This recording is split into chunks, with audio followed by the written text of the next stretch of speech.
నమస్తే, welcome to Telugu రాజ్యం. ఈరోజు మనతో పాటు ఉన్నారు సీనియర్ అనలిస్ట్ భరద్వాజ్ గారు. వారితో మాట్లాడేద్దాం. సార్ నమస్తే. నమస్తే సార్, నిన్న పల్లా శ్రీనివాసరావు గారు టీడీపీ అధ్యక్షులు కాక్రోచ్ జనతా పార్టీకి సంఘీభావంగా కొన్ని వ్యాఖ్యలు అయితే చేయడం జరిగింది. యూత్లో ఉన్న పెరుగుతున్న ఆస్పిరేషన్స్కి ఈ కాక్రోచ్ జనతా పార్టీకి వస్తున్న అట్రాక్షన్ అనేది ఒక రిఫ్లెక్షన్ అని చెప్పారు. ఇవాళ తాజాగా ఎన్డీఏలో భాగస్వామిగా ఉన్న ఒక టీడీపీ ఎంపీ కేసినేని చిన్ని సతీమణి మీద అయితే ఈరోజు ఈడీ నోటీసులు అయితే జారీ చేసింది. వాళ్ళకి సంబంధించిన ప్రైడ్ ఇన్ఫ్రాకాన్ అనే ఒక సంస్థలో అవకతవకలు జరిగాయి. మీరు 27వ తారీఖున విచారణకు హాజరు కావాలని కోరటం జరిగింది. ఇంకోవైపు రాహుల్ గాంధీయే నిన్న కూడా మరొక మాట మాట్లాడటం జరిగింది, ఇంకొక ఏడాదిలో మోడీ ప్రభుత్వం కూలిపోబోతుందని. అంటే ఈ మూడింటిని లింకప్ చేసి చూడాల్సి ఉంటుందంటారా? అంటే టీడీపీని తన ఫోల్డ్లోకి తెచ్చుకునే ప్రయత్నం ఏదైనా జరుగుతుందా కాంగ్రెస్? ఏమంటారు మొత్తంగా? అసలు కాంగ్రెస్ ఈ మూడు సంఘటనలకి లింక్ పెట్టడం కుదరని వ్యవహారం. ఓకే. ఎందుకంటే కేసినేని వైఫ్ మీద అటాక్ అనేది అది ఎలా అర్థం చేసుకోవాలి అంటే స్ట్రక్చరల్గా ఇప్పుడు ఆవిడ విచారణకు హాజరైన తర్వాత ఏం జరుగుతుంది అనేది చూడాలి. అయితే ఈ అటాక్ అనేది చేసిన డిపార్ట్మెంట్ సెంట్రల్ గవర్నమెంట్ కంట్రోల్లో ఉండేటువంటి డిపార్ట్మెంట్ కాబట్టి జనరల్గా మనకు ఒక నేరేటివ్ ఉంది. ఎవరినైనా కంట్రోల్ చేయాలంటే ఈడీని అలాగే ఐటీని వాడాలి అని. అయితే ఇక్కడ ఆల్రెడీ వాళ్ళ కంట్రోల్లో ఉన్న మనిషి కాబట్టి ఇతని మీద కొత్తగా కంట్రోల్లో తీసుకోవటం కోసం ఈ దాడి చేస్తున్నారు అని అనుకోనక్కర్లేదు. ఓకే. ఇది స్ట్రక్చరల్గా కూడా అప్పుడప్పుడు ఇలాంటివి చేయటం ద్వారా వాళ్ళ ఉనికిని చాటుకునే ప్రయత్నం కూడా చేయొచ్చు. అలాంటి దాడి అయి ఉండొచ్చు ఇది. అంటే దానికి వాళ్ళు డిపార్ట్మెంటల్గా ప్రోగ్రామింగ్గా చేసి ఉండొచ్చు. దీన్ని రచ్చ చేయొద్దు అని ఇటు నుంచి చెప్తే లేదు రండి ఇది మనకు ఉపయోగపడే అంశమే అని కూడా చెప్పుంటారు వాళ్ళు. ఇదేదో సెంట్రల్ గవర్నమెంట్ మిమ్మల్ని వదిలేసి ఇంకెవరినో పట్టుకోవటం అలా కాకుండా మనం కూడా అప్పుడప్పుడు ఇలాంటి దాడులు జరిగితే ఇంటిగ్రిటీకి ఇబ్బంది ఉండదు అనే ఉద్దేశం చొప్పున మేము వస్తున్నాం, మీరేం టెన్షన్ పడకండి, ఏమి ఉండదు అని కూడా చెప్పి నడపచ్చు. ఓకే. ప్రాబ్లం ఉన్నమాట వాస్తవమే, ఇవి ఇష్యూస్ ఉన్నాయి, దాన్ని సార్ట్అవుట్ చేసుకోండి అని ఒక కాషన్ నోటీస్ ముందే ఇచ్చి ఈ కార్యక్రమం కూడా చేసే అవకాశాలు ఉన్నాయి. రాజ్యాంగ వ్యవస్థల్ని భారతీయ జనతా పార్టీ తన కంట్రోల్లోకి తీసుకొని వాడుకోవడం అనేది చేస్తోంది అనే దానిలో వెనకడుగు వేయాల్సిన అవసరం లేదు, అది జరుగుతోంది. ఓకే. ఈసీ కూడా ఇప్పుడు వాళ్ళ కంట్రోల్లోనే నడుస్తుంది అనేది మనకి సర్ అనేటువంటి కార్యక్రమం నుంచి అర్థమవుతుంది స్పష్టంగానే. సో ఇది ప్రోగ్రామ్ అయి ఉండొచ్చు దానికి సంబంధించి. అలాగే ఇప్పుడు ఈయనేదో తెలుగుదేశం పార్టీ న్యూ జన్తో కనెక్ట్ కావాలి, జన్జీతో కనెక్ట్ కావాలి, లేకపోతే ఈ కాక్రోచ్ గురించి ఒక సాఫ్ట్ జ్ఞానాన్ని ఇవ్వాలి ప్రపంచానికి, తెలుగుదేశం ప్రపంచానికి, బయట ప్రపంచం కాదు, తెలుగుదేశం యువతని ఆయన కొంత గైడ్ చేయటం.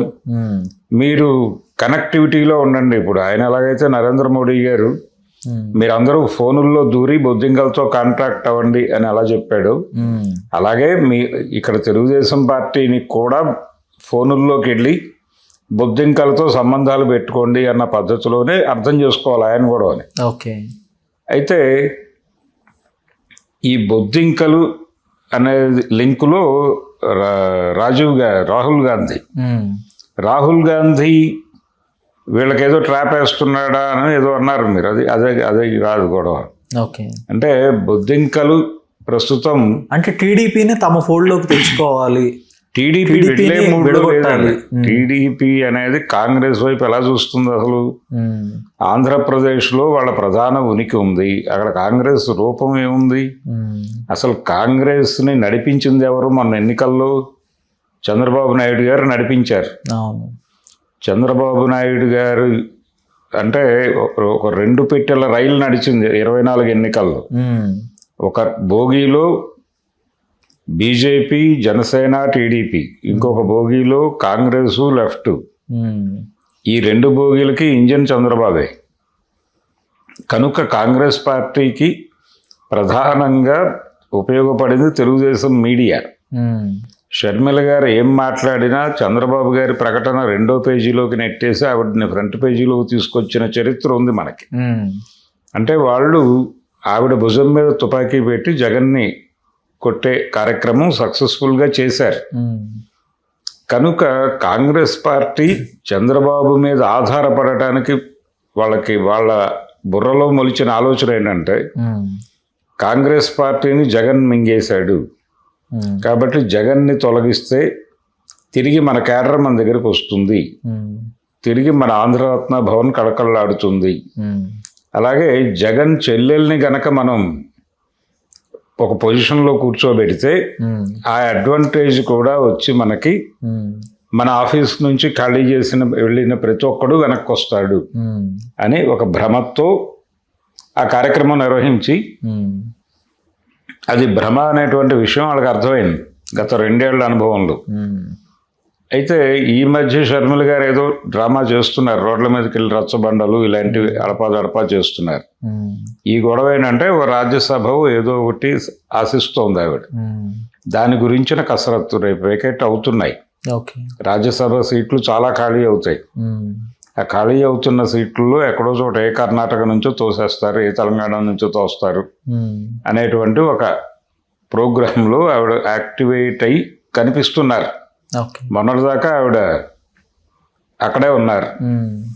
ఆవిడ ఉంటే ఇక్కడ లోటస్ పాండులోనో లేకపోతే ఇడుపులపాయలోనో సేద జరగటం తప్ప ఆవిడ రోజువారీ కార్యక్రమాల్లో విజయవాడలో ఉండటం లేదు.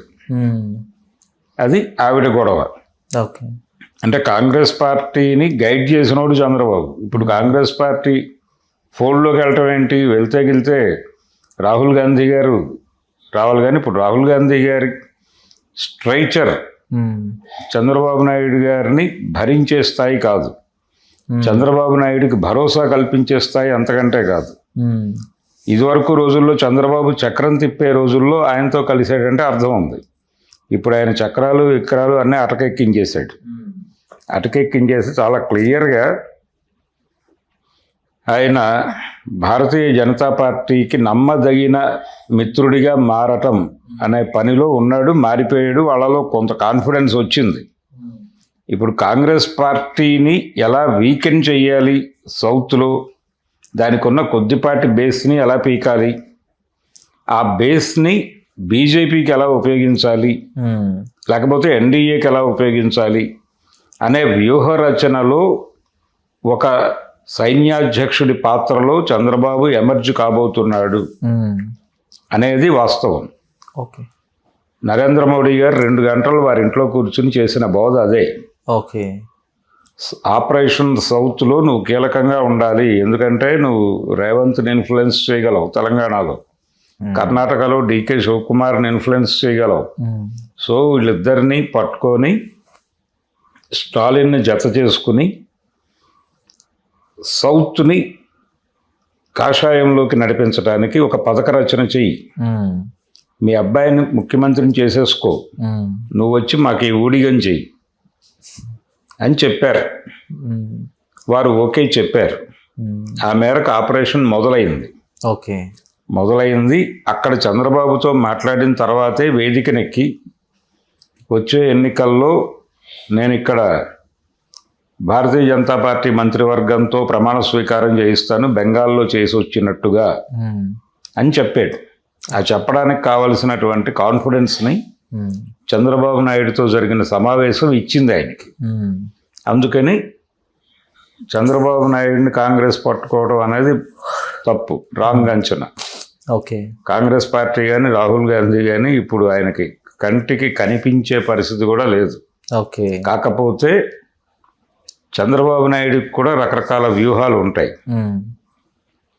ఆయన పైకి ఒకలా లోపల ఇంకోలా ఒక్కొక్క చోట ఒక్కొక్కలా వ్యవహరించగలిగిన సమర్థుడు.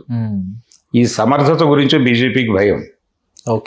అందుకని ఒక ఏరియాలో ఆయన కాంగ్రెస్కి కూడా విండో తెరిచి ఉంచుతాడు కొద్దిగా. అది ఎందుకు తెరిచున్నావు అని వీళ్ళు అడుగుతారు ఎన్డీఏ వాళ్ళు.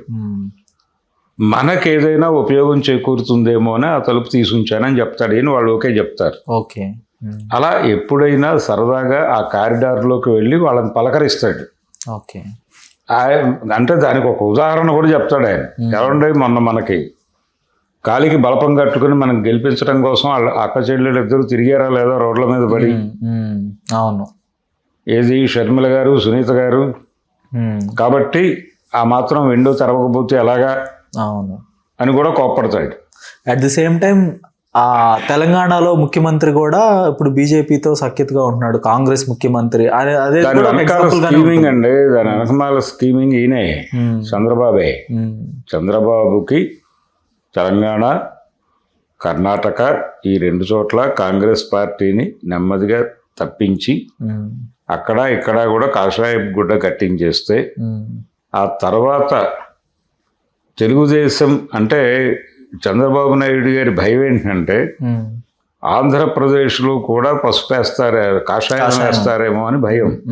ఇప్పుడు పసుపు ఉంది అక్కడ, అక్కడ పసుపు ప్లేస్లో కాషాయం కావాలని వాళ్ళు కోరతారేమో అని.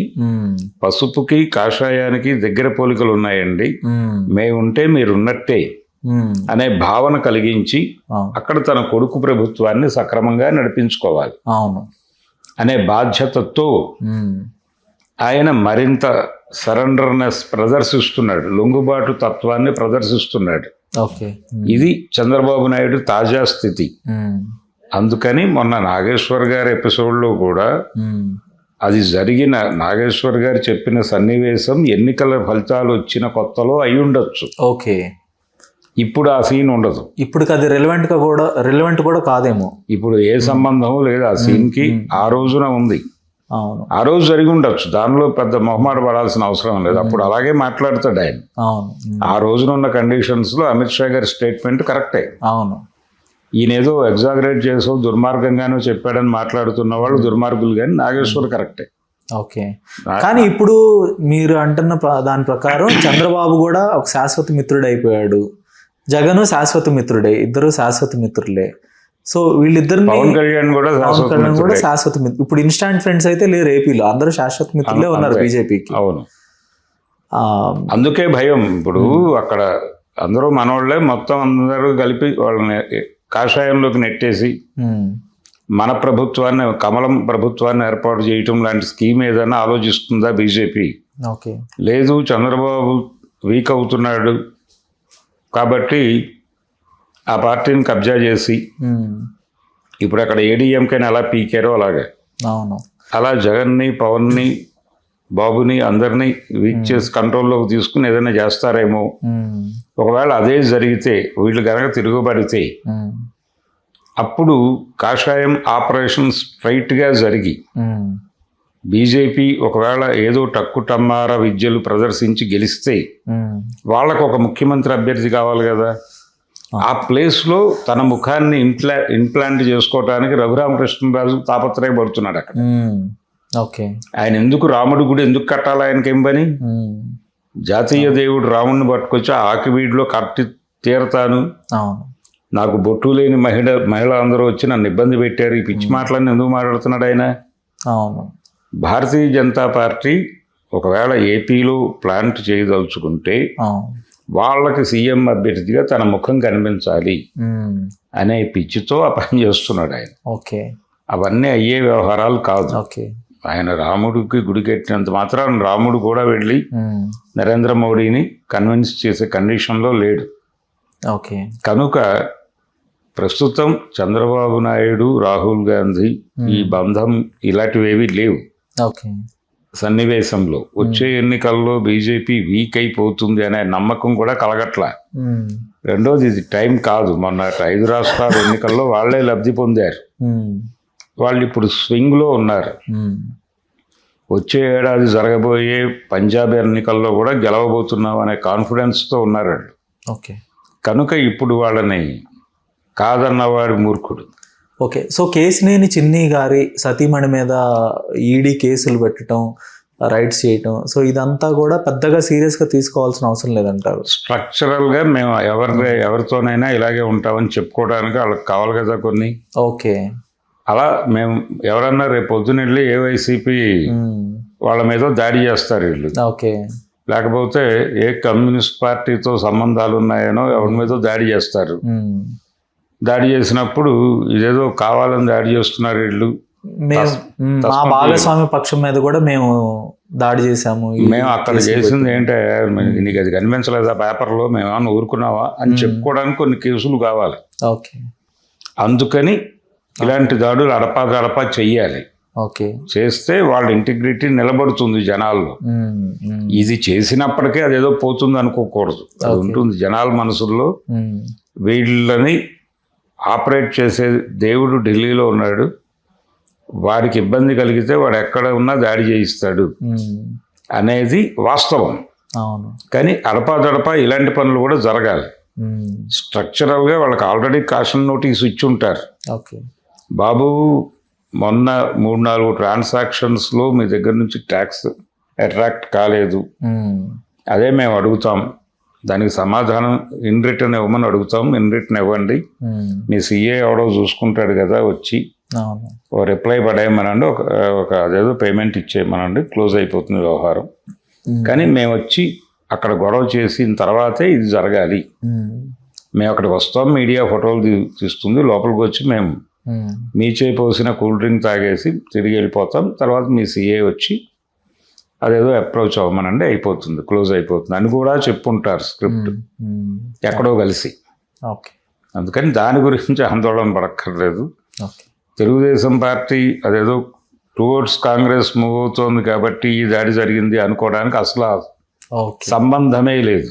ధన్యవాదాలు sir. Thank you. Hello, Telugu రాజ్యం ఛానల్ చూస్తున్నారా?